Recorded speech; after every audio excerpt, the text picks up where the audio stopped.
माझं नाव छाया प्रकाश कांबळे. गेली मी 20 ते 25 वर्ष इथं राहते. पण एवढ्या वर्षात म्हणावी एवढी अशी काही सुविधा झाली. एवढे वर्ष आता म्हणजे कॉलनीला एवढ्या वर्ष झाली, पण त्या मानानं इथं तसं काहीच सुविधा नाहीत. पाणी नाही, गटारी नाहीत, रस्ते नाहीत.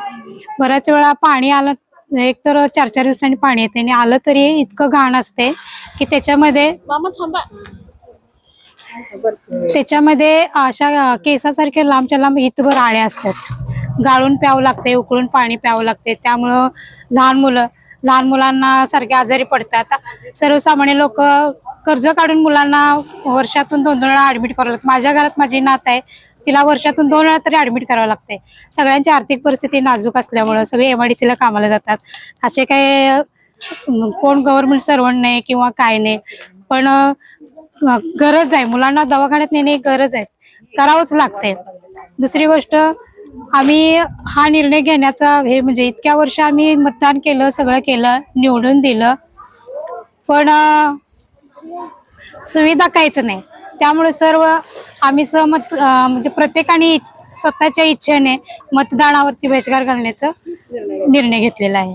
अंगणवाडी आहे. मी उषा पांडुरंग कांबळे. इथं रस्ते व्यवस्थित नाहीत. अंगणवाडी जवळच आहे. शोष खड्डे असल्यामुळं मुलांना जायला अंगणवाडीत रस्ता व्यवस्थित नाही. आणखीन साप वगैरे फिरतात. तिथं दलदल भरपूर आहे अंगणवाडी जवळ. त्या मुलांना सुद्धा सापांची भीती आहे. साप, घोणस, नाग आहेत, परत मच्छर पण आहेत. शोष खड्ड्यातून जंतू सुद्धा बाहेर येतात. त्यामुळं लहान मुलांना आजारी पडतात. आणखीन रस्ते व्यवस्थित नसल्यामुळं माणसांना येण्या जाण्याची पण व्यवस्थित सुविधा नाही.